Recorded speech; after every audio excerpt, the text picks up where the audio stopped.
രണ്ട് സ്ത്രീകളെ പീഡിപ്പിച്ചയാൾ വടകര പോലീസ് പിടിയിൽ. ചെമ്മരത്തൂർ സ്വദേശി രൈരംകുനിയിൽ അനീഷിനെയാണ് വടകര പോലീസ് പിടികൂടിയത്.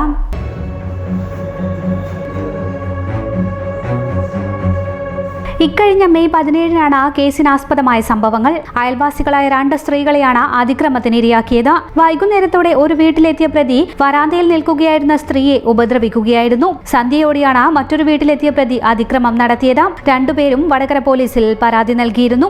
ഇതിനിടെ പ്രതി മുൻകൂർ ജാമ്യത്തിന് ശ്രമിച്ചെങ്കിലും കിട്ടിയില്ല. വടകര പോലീസ് അറസ്റ്റ് ചെയ്ത പ്രതിയെ വൈദ്യപരിശോധനയ്ക്ക് ശേഷം കോടതിയിൽ ഹാജരാക്കും. ആരോഗ്യ മേഖലയിൽ ജോലി സ്വന്തമാക്കാം. അതിന് ഫീസ് ഒരു തടസ്സമേ ആകില്ല. ജോബ് ഓറിയന്റഡ് സ്കിൽ കോഴ്സായ നഴ്സിംഗ് അസിസ്റ്റന്റ് പഠിക്കാം. മുഴുവൻ കുട്ടികൾക്കും പ്ലേസ്മെന്റ് കിട്ടിയതുകൊണ്ട് ജോബിന്റെ കാര്യത്തിൽ ഒരു ടെൻഷനും വേണ്ട. കൂടുതൽ വിവരങ്ങൾക്ക് ഇന്ന് തന്നെ കോൺടാക്ട് ചെയ്യൂ. CM hospital Vadakara.